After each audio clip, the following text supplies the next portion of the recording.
Greetings, colleagues and friends. Kambria Evans here, the teaching and learning EMDR consultant in my office in San Jose, California, where I have come to share some magic words that I think people in marriages like to hear from their partner. But I wanted to come on here today and share that I was wrong. I was so wrong about something that I wanted to share my relearning experience with all of you in the hopes that you will be able to take what I have now learned and use it and benefit from my lack of information, misunderstanding, and my wrongness. As a lifelong learner, I'm wrong a lot, and I want to come on and talk about my process of realizing I was wrong and what I now know is true through my lived experience. So I'm talking about what I think a lot of us say to other people, what we say to ourselves, which is that it just, therapy kind of cures everything to some extent, that therapy is the answer for any blocking belief, any relationship issue, like, oh, just go to therapy, right? And I can look back in time. I can see myself saying this to other people, even before I went to graduate school to be a therapist. Oh, you need to go to therapy. Right? Therapy will fix that. I said that to myself about big parts of my own life. I've been a client in therapy for a long time and found many benefits from it. And then I went to graduate school and I learned all that. And I was like, oh, this information is so helpful. It's so important. And then I went on and got my license and got, EMDR trained and certified now consultant. And I remember being in the EMDR training experience thinking, oh, well, they just need EMDR for that. Just fix that with some EMDR. And then I did a lot of EMDR on my stuff. And I think what I feel wrong about now that I want to talk about is that what I was saying was fine. I mean, yes, go to therapy. As a therapist, go to therapy. Like, all of that is so helpful and so important. And therapy is not enough. Therapy is not enough in terms of your business success, your creativity, right? I mean, we learn this in EMDR training that we have this trauma target, and we're gonna BLS the crap out of it, right? We're gonna buzz it out, as I say to my consultees. And desensitizing trauma is fantastic, right? And what is often needed and required is some resourcing, right? So we have these kind of maladaptive trauma networks. We need this kind of adaptive resource networks. And what I've noticed as somebody who's been in private practice now for 5 years is that I already knew private practice could feel lonely. Like, I already knew that. But I think what I got tripped up on was that there was no way I was going to be alone in private practice, going to therapy, going to EMDR therapy, and have that be enough to help me grow the way I want to grow in my business. And here's why. There is something incredibly powerful that happens when we choose who to put ourselves around, right?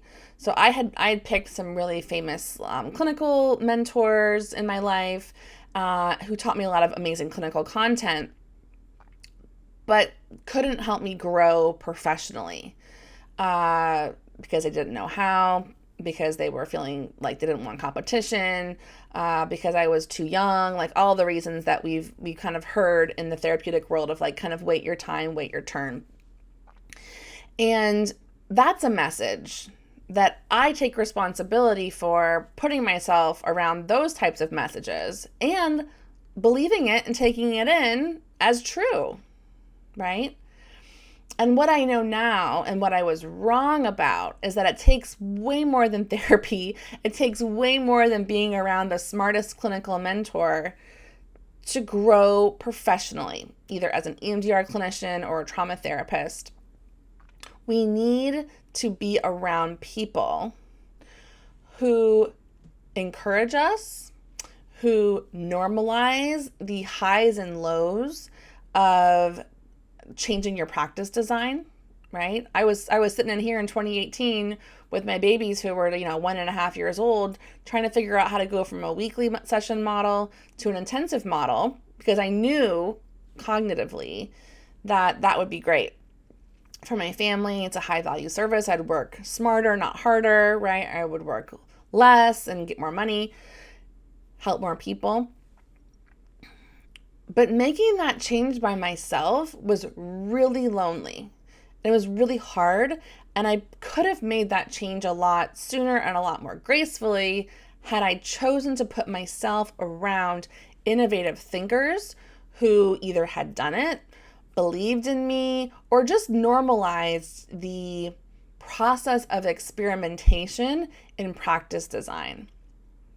And what I know now is that I could go to all the damn therapy in the world.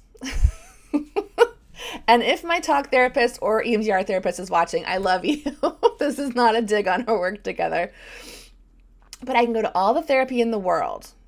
And that's going to help me get clear about my beliefs. It's going to help me get clear about what I want to do, what I want a magic wand in my life. But it's not going to be enough to change and grow. And what has been so illuminating to me, and at the age of 42 this year, noticing that I have been so much more brave, so much more successful when I have been in community with people who value innovation, who can normalize fear, right? When you say, I don't want any more clients right now because I want to focus on passive income or focus on intensives, I don't want weekly clients, whatever your practice design experiment is, to be in a community of people who are like, yeah, that's scary, isn't it? Or, hey, I've already done this, try it this way, right? That community of people is the gold, right? Ever since I have put myself intentionally in a business mastermind, in a coaching group for my professional growth, not clinically, but with my practice, it has been exponential compared to doing it by myself. And just for the background, I am someone who loves doing everything by myself. I come from hardworking farmers, we can do it type attitude, all of that's there and available to me. And maybe that resonates with you, right? Maybe you're like, I can just figure it out and I can just do it. And that's not wrong. You will eventually get where you want to go. I wish, looking back, that I had understood the power of being around innovative thinkers, the power and the acceleration of being around people who have a business savvy-ness about them and their own experiments in their own practice. And now that I have that, I can see how wrong I was. And I have so much grace and compassion for myself for not knowing that fully like I do now. But I wanted to come on here and say that because who doesn't love hearing someone's wrong? Let's be honest. And also, I want everyone to have information that I didn't have so that they can do it better or differently or easier, right? I think everyone's feeling pretty crispy. We want things to feel easy right now. And I think that there is this message coming at therapists right now to level up and scale up and be your best self and be bold and thrive. And I think a lot of us are feeling, quite frankly, pissed off. We're tired, we're fried. Don't put pressure on us to be more and do more, right? And just for me, what I have found has been really comforting is that as I've innovated my practice, I've done it under this umbrella of zero disturbance. I'm gonna chill, I'm gonna make it easy, I'm gonna do low-hanging fruit experiments, I'm gonna not reinvent the wheel, I'm gonna have a guide, I'm gonna do things so that I actually work less, smarter, not harder. And I'm actually going to like pay attention to myself and do things that feel like they're in my integrity, work for my family, work for the lifestyle and the value system that I have.